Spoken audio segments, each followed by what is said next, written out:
Love that part of it. The Waitbot has like that awesome elevator music. It makes me feel so relaxed before we get started on our conversation. I know, I know. I think one of these times we may have to like forego the Waitbot and play something like Alive, which is our class of 1998 from the U.S. Air Force Academy class song, Alive by Pearl Jam to start the show. I don't know. What do Just you really to think? get people going. I don't know. I mean, that seems like a great a song to kind of pump people up. So let me Yeah, introduce the topic for today.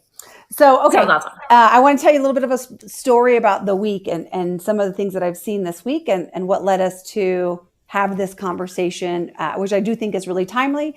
And just to avoid any real anticipation, we're going to be talking about a phenomenon called imposter syndrome today, which I know all of us can relate to having experienced that at some point. But this is my experience this week. So I was, as you know, I work at a university, and so I work with a lot of college-aged kids. And one young lady that I work with had made a pretty serious error in her program that she was working in, and so she suffered some consequences. And as we were talking about, the what happened and how we're going to work our way through it, and what became very, very obvious was this was a person who truly, truly did not she felt like she had been exposed for the fraud that she was. And you could almost hear screaming out of her head all of these kind of internal conversations that validated that she, in fact, was not worthy of this opportunity. And she had, as I said, been exposed as a fraud. And it was fascinating to watch. I also work with a person who was a former cop, and he right away started to get in and have conversations with this young lady. I mean, he's a fantastic mentor. And he was asking her questions, and he said, "You know what? This is imposter syndrome. You are suffering from imposter syndrome. Have you ever heard of this?" And she said, "No." He said, "Well, let me tell you, because I suffer from it every day." And we started to talk about, oh, well, what does that mean? And so I thought, in our conversations we were leading up to this show, we thought this would be a good one to talk to and teach some skills and tricks and sort of demystify, if you will, a phenomenon that over 70% of us actually will experience at some point, whether professionally or personally or whatnot. And so the definition, if you will, and there is no official definition of imposter syndrome, but really it's just that psychological occurrence that tells you internally, that tells you that your skills, your attributes, your capabilities are not meeting the requirement of the task that you have been given or assigned or taking on. And it also is sort of a persistent, paralyzing fear that you will be found out as a fraud. So a lot of people, when they face this phenomenon, they don't actually, they're not afraid to put themselves into a position. But then once they get into this position, as was the case with this young lady I work with, then the whole time she's in the position, she felt like, I'm going to be found out. And that really affected her performance in the position. So I know a lot of times we'll talk about in business, hey, people don't put themselves out there. But in fact, some people put themselves out there and then freeze once they're in that position. So the phenomenon came about in about the late 1970s. Two psychologist professors, Dr. Clance and Dr. Imes, they noticed this phenomenon in a lot of their students, particularly in their female students. And so they called it imposter syndrome. It also goes by imposter phenomenon or imposter experience, or fraudulent that you might hear is perceived fraudulence. So those are all, they mean the same terms. But it's really that concern about being exposed as a fraud. Now, interestingly enough, the people that suffer from imposter syndrome the most tend to be the highest achieving people. So high achievers, and the reason is because they often expect that everybody is at least at the same level of achievement that they are as human beings. And so that's the group of people that actually tend to suffer from it most. The people that feel that they're not intelligent, that they've just lucked out and gotten things that they haven't worked for, perfectionists, who I know we have quite a few of those out there. These are all people that can really relate to these experiences, and they come out quite a bit. So that's the topic we're going to be talking about, is that sort of perceived feeling of being exposed as a fraud or not having the skills and the attributes necessary for a task given. So Jannell, I'll ask you places that you've seen this or experienced this in your your life or your time interacting with people. And what I found that was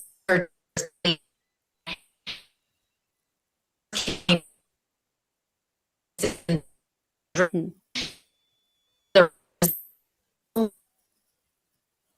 Hey, Janelle, I have you cutting out a little bit.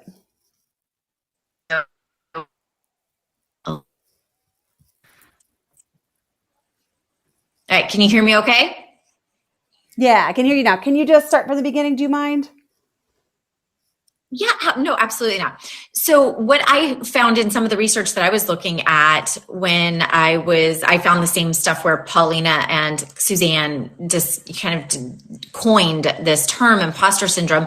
And as you said, they kind of backtracked on that later and they're like, why are we calling this a syndrome? Actually, the further we research this, everybody really does experience it in some way, shape, or form. And so I like how you said the imposter experience is probably a better way to even coin it today and how we talk about it, because I think male or female, we all have in some way, shape, or form felt self-doubt or an inability to believe in our success, especially when we achieve it. And I know for me in the world of the military, one thing that I always suffered from was this idea that our environment is filled with competitive stress. It's almost like your value is related to how busy or how stressed out you are. And so there were moments in my life where I felt like if I wasn't doing it the same as my peers or I wasn't keeping up in that hustle type of way, it was like what, and even though I was super successful, I couldn't see like the good things in my life. I was just caught up in the like, well, what more do I need to be doing to be keeping up? Because I can't just be at this level and be equal to my peers. And part of it is this game, right? That we build up in the culture that we're inside of, a less than feeling for ourselves, a comparison, which then robs us of the joy that is inside of our life. And I felt that in many different ways, especially when I was a squadron commander. And it was almost like you're trying to I felt like everybody was always one-upping each other. And if I didn't have something to one-up, I was doing something wrong, and didn't necessarily deserve to be there. So that's kind of an example in leadership. I also experienced, and I don't know if you felt this as well, I could fly the plane and feel very confident in things I was doing, like in my actual craft, but it was mainly in the leadership space or motherhood that I would definitely feel like an imposter. Like I could not do it as well as everyone else. And there was something wrong with me because I was struggling or I was having this, internal struggle inside being the perfect mom or showing up. And ultimately, what I think it does is this imposter experience, and I'm going to label it that way, steals our power. And it actually suffocates our potential as individuals. And so really, I think that's why it's really important that we're addressing it today. And hopefully by the end of the show, we'll have some skill sets to develop so that we can all beat it and get on a better pathway to success. I do think that that's fascinating that we think of everybody's highlights, right? And social media drives this too. It's like this idea that everybody can do everything you can do, and then they can also do these couple things better. You never, in your comment about, I was looking around and assuming that everybody was doing all of the same things I was doing as a commander, and then I was having to one up them. But in fact, that would not be what the data would show at all. That in fact, they're not doing everything that you're doing, or not succeeding in the same ways. But again, for a high achieving individual, that's a really tough thing. So we have a thing, we call it our staff meetings. We call it the Peacock Parade, where, and I'm not in this position right now, but there are people in leadership positions that sit in our meetings that, this person did that. And so they have to show that they've done one more than somebody else. And so it just drags these meetings out for hours because they're just trying to like one up each other or peacock. And I really don't think that leaders, they aren't impressed. They aren't your volume of talking is certainly not related to how much you bring value to the organization. But yet that's like our natural thing. We want to do that. We want to assume that everybody's at least doing what we are, right? So I think it's one of the things to notice that. In fact, you should probably take a step back and figure out what in fact you are doing differently than other people, and maybe take a step to assess that. So I'm going to give my first sort of thing that I think of when we go through this imposter experience, which is this is a trick I learned a while ago, but it's to say, if I'm doing a job, I think to myself, what is the definition of success in that job? What does it mean for me to succeed in this role or in this job? What would that mean? What would that look like? Well, what are the things that I think need to happen? And if I was to list out those things, then the next thing I would try and take is as objective as I could possibly a look at, well, am I that? And so, and again, this comes from a person that I, met and chatted with. And he said, I always felt like an imposter as a dad. I always felt that way as a parent, right? And that's sort of what you mentioned. And so you say, well, what does a good parent or dad do? And then you go through the list, you actually find, I do most of those things, or I at least attempt, or you know what I mean? I contribute to most of the things. I'm not perfect, but I might do some of those things. And so it is a logical conclusion to say, if that's what success looks like in that role or that task or that job, and I'm achieving that, then how could I possibly say I'm not capable of doing that? For sure. And I think that it gets us into this cycle of that self-doubt and that critic. So having skill sets to beat that is valuable and super important, just like you nailed it. What I would add to it is one of the things that I try to tell myself, or where I start, I kind of have like a 3-step skill set building for this imposter experience. The first one is, do you know the foundation you're standing on? And can you scan for the good? Because many times, like you were talking about with the social media experience, we are seeing everybody else's highlight reel. Like, we rarely ever reflect positively back on like the good that we did, right? Or like celebrate our wins. And so that's a space that I try to purposefully focus in. And then there's actually some research back to that on Seligman, and positive psychology has really said, if you can focus on like the 3 wins or the 3 good things, and you do that for 21 days, that repetitive focus on the good in your life will create a more optimistic lens for your psychological framework, which is what I think. Be the same 3, or could it be like every day looking at 3 things that you think you're succeeding in? Yes, absolutely. Every day looking at 3 things that are wins for you. And this is a great technique. You could do it at the end of the day at the dinner table with your family as well. Like, have your kids talk about like, what were your 3 wins? Changing some and reframing some of the language. Instead of asking people, how are you doing? Or how was your day at school? You say, what went well for you today? And that's a way to reframe to the wins, to the successes, so that you can start to kind of reframe that relationship you have with the environment toward a more optimistic space. And when you do that, what you're building is this solid foundation to stand on, so that most of the time, if you're feeling like an imposter, it's because you're on a rocky standing, right? Like, you're kind of an unsure footing as to the credibility of how you got to where you're at. And that self-doubt, right, is really going to create these rumbles that you might fall through. So instead, we want to create a solid foundation that's based on the 3 good things, the wins in your life, and the credibility, right, that you've experienced. So you have the right to stand there and say, well, look at all these other hard things that I've done in my life that have built this foundation for me to be where I'm at today. So that's actually one of my skill sets that I use. So let me ask you a little bit more about that. Because so are you saying, hey, look at the successes you have in other things, and then say, and therefore, because I'm successful here, I could be successful here? Yeah, I think there's definitely a correlation, and we do this in a lot of our confidence training that we train in our programs, is do you have a credible way to talk to yourself in high pressure moments, or when you're a high pressure individual that's in a successful or wants a space where you want to be successful? What is the way you reframe the language and the self-doubt into your head toward more positive thinking?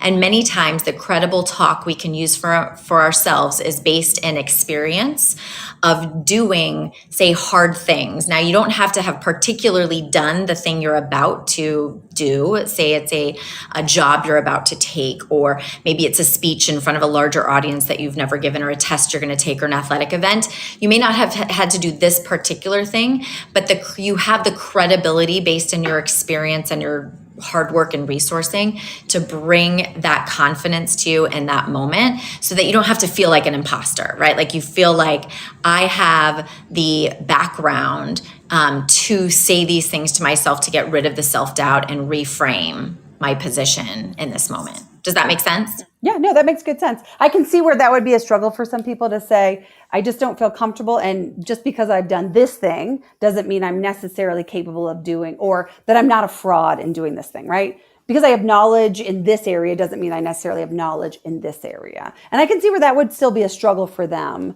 from that skill set. So what else do you have?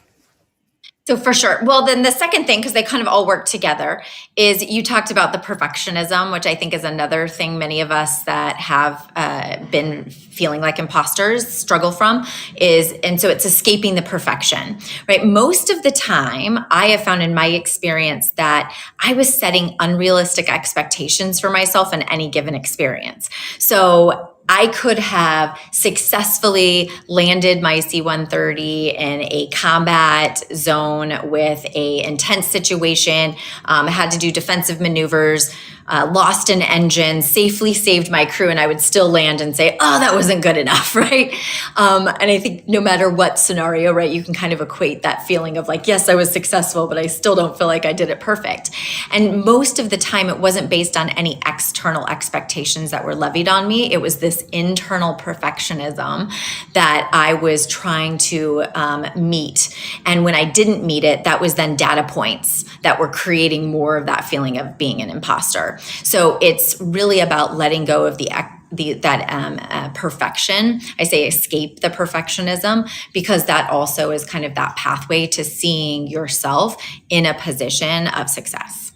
Yeah, I'll say, that's a tough one to let go of, because you might not even realize that you're holding those expectations. And so maybe a way to help let go of some of that is make sure you verbalize or you recognize what you actually are saying is. And it might be nice if you have a trusted person to bounce that off of them. You know what I mean? And say like, hey, I messed this up. And usually someone say, oh yeah, that's no big deal. Nobody cared about that. Hey, I was off altitude, whatever. Oh yeah, nobody cared. That's not a big deal. And that kind of helps you reset in some ways to say, oh yeah.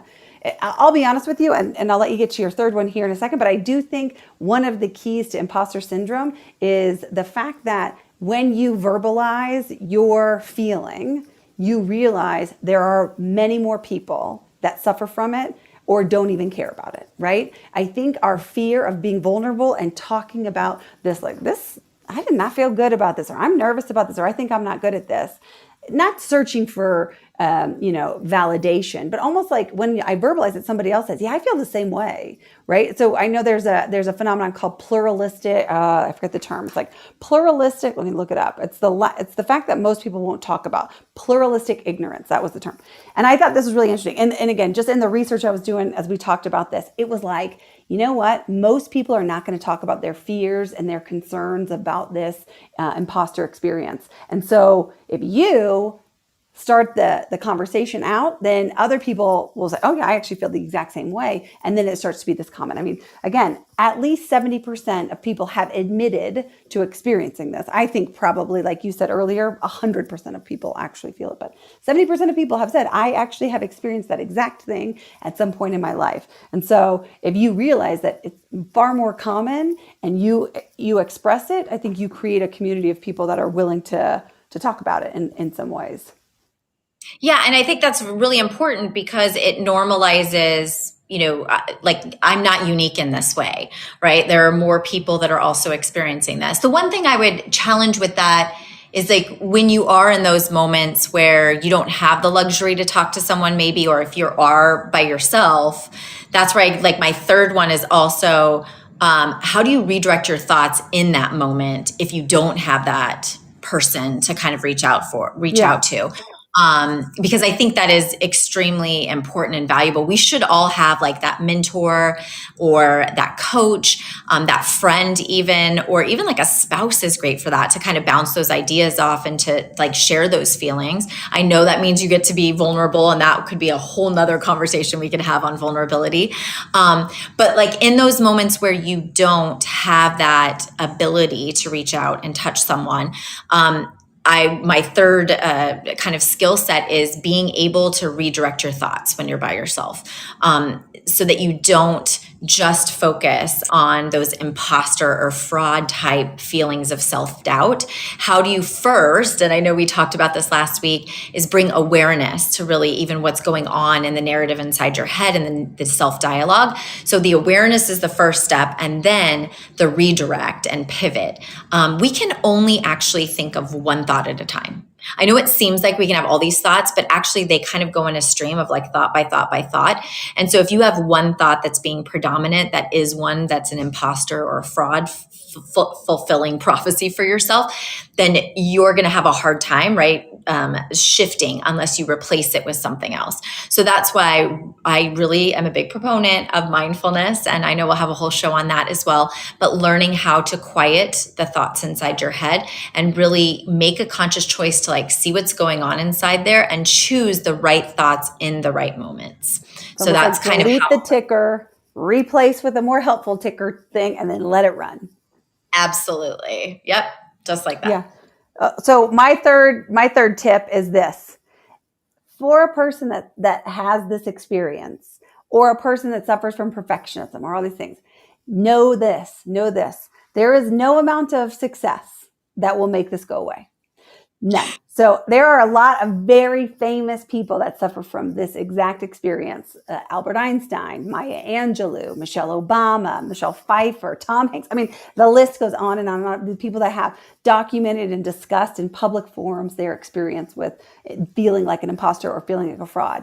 And the one thing you'll say, they all say, regardless of how much success you have, at no point did they ever feel less like an imposter or a fraud in their given trade, right? Maya Angelou wrote how many books, won how many awards, and she felt like it her whole life. She had experienced this imposter feeling or this fraudulent feeling. And so just know that this is not going to contribute to your success, and you are never going to outrun it. So it is better to deal with sort of those fundamental things and identify them, as you mentioned in your third trick, than it is to just try and outrun it, try and outachieve it. You will never outachieve this one. So, okay, so there's my last. For sure. Thing. You won't win this battle.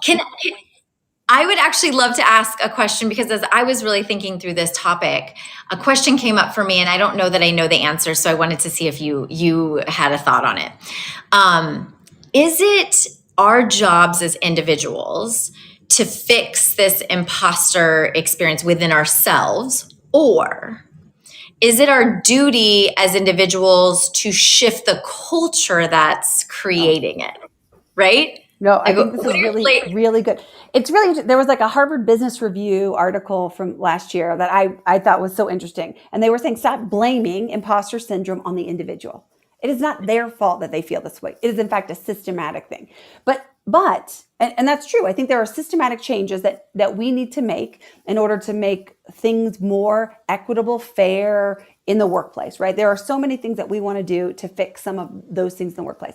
At the same time, it's been shown over and over that everybody suffers from imposter syndrome. And so I think there's probably a mixture of both, right? There definitely are things that we want to do better, right? I can think about in our classroom or in some of our training fields, like the things that we're trying to adjust and think differently about, so that we make sure that the education and the representation across the United States Air Force is diverse and inclusive, and right, all those things that we know will make a better fielded force. But at the same time, it is also important at the individual level that we identify it so that we can work through that. So I'd say it's a mixture of both, right? It's sort of like a level of analysis that you would want to keep.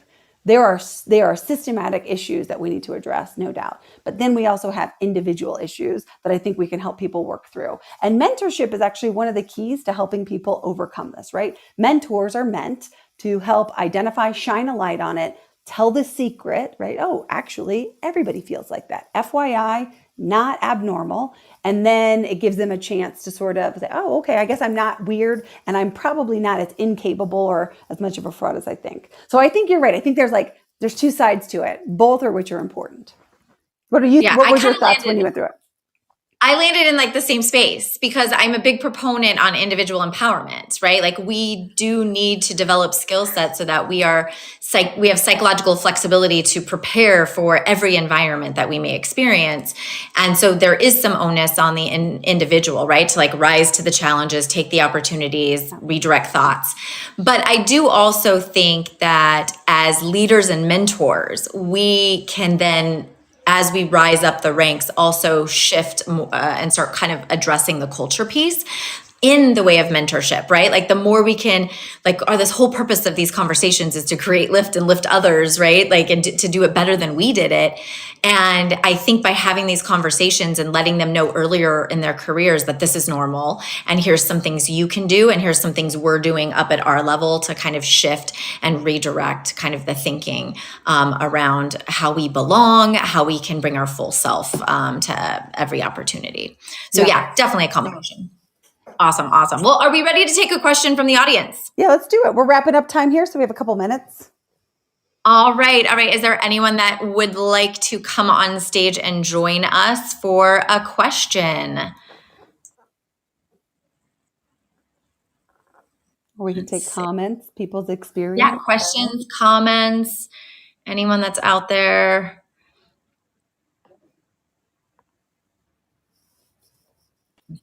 Oh, there we go. Monica's up. What's up? Hey, Monica. Hey, ladies. How are you? Awesome. Good to see you. How are you? My question for you, since I'm amazing. I'm at my campground. Amazing. So, Jannell, since I know you, you now have a pretty thriving business. I'm guessing that moving from the military to the private sector and kind of standing that up probably led to some pretty intense imposter syndrome. I know you're kind of teaching about it, but if you could talk us through that, I think that'd be really awesome. Great Yeah, question. no, that's a great question. Great question. I have suffered through much of that during my transition. And I think part of it is when you're in a certain career field, and I'm going to use my example of the military that a lot of us are in, you get very tied to this idea that your value resides inside one organization. And so when you're stepping outside of that, it can be very scary. And a lot of times when I was talking about my number one, which was building that foundation, we kind of feel like our foundation is in one funnel of a space that we're good in, right? Like flying airplanes or leadership. And when we're expanding as an entrepreneur, it can be a little intimidating to think about stepping into another space. So when I talk about like that credible foundation, and this goes to the conversation where Beth said, I knew that I could do challenging and hard things. I knew that I could lead and figure out an innovative solution to a lot of big problems. And so that's how I just had to look. That was the lens I had to look through as an entrepreneur. It's still going to be there. I still had to remember that it was okay to feel some self-doubt and then rely on that foundation and some of my psychological skill sets to like redirect the thought patterns when they would go there. But sometimes it's actually even good to sit with them. And I know that might sound a little bit odd because we're talking about getting, past this and through it. But sometimes they're like messengers, right? To kind of just keep you on your toes and on your edge for making the right kind of decisions in the next phase of life. So that I think, was something that I had to deal with. I had to push through, but it was like building that solid foundation. And I know you're kind of going through the same thing, correct? In your phase of life? Oh, yes. So we bought a campground last August, or almost a year in. In 138 days, we went from seeing the campground to actually standing up the business, buying it, and operating it the first day of the motorcycle rally. So that was nuts. Meanwhile, we were both still active duty. So I finally have a retirement date approved. So I'll be leaving the Air Force this spring, and I retired my husband in May. So we actually have somebody here on the campground daily now, as opposed to just being a full-time weekend and that kind of thing. So yes, I'm very much learning to be comfortable in the uncomfortable, in that there's no AFIs or anything to fall back on for guidance. And it's literally just figuring it out as we go. So there is definitely a lot of imposter syndrome going on in the Joncourt family. Yeah, I think in transitions, Monica, and congratulations to you for your retirement and all the good things that are coming your way. We should mention that bike rally that you were talking about is Sturgis, not just some small bike rally, Yes. the bike rally. I think the transition time is like the hardest. And I think anytime we're transitioning jobs, that's where it starts to feel like, I don't know that I can do this one. I did that one. I don't know that I Yes. can do this one. And so I think that's fantastic that you are really stepping out of the classic transition and going a totally different direction. Oh, we've jumped in with 2 feet. We're committed. It's awesome. Congratulations. Thank you. And thanks, ladies, for hosting us. This is totally awesome. Thanks, Monica. Yes, congratulations. Thanks for joining us. Thank you. Hey, Right. I see Awesome. a note here, Jannell, from Lily. So she was asking how does the notion of the authentic self relate? That's her question. Oh, okay. I see it. Sorry, I'm still learning how to use this app. I just found where that was. Awesome. Lily, that's a Yeah, great question about the authentic self. Do you want to talk about that, Jannell? Yeah, sure. I'll take it, and then I'll let you take it and add on, and then finish up, close us out, because I know we're getting close to our time. That's a great question, Lily. Again, our authentic self, I think is where that solid foundation really comes from. You have to know yourself and how you operate, especially when you step outside your comfort zone. Part of that foundation we want to stand on is knowing when you step into something that makes you uncomfortable. It's really like stepping into your fear of your ring of challenge or your ring of fear. And when you do that, do you see it as something that's threatening, or do you see it as an opportunity to grow and learn? And so I think, even going back to Beth kind of saying, just because you did something good here, how do you know you can do something good in this other space? I think as an entrepreneur, it's more about knowing that the risk is worth the reward, because you're going to learn and grow, and you're the type of person that can focus on the process rather than just that destination outcome, which is that growth mindset, another topic for another day. But so when you're standing on a solid foundation that is your authentic self, you will be better suited for stepping out of the comfort zone and meeting any challenge. And there is some research that actually leads us to believe, especially in elite athletes, that is actually how they are able to perform in some of these alpha competitive environments, is by knowing authentically what's most important to them, and that helps them live on a stable ground when they're faced in high pressure moments. So I'll leave that as my final comment, and I'll turn it over to Beth to close this out.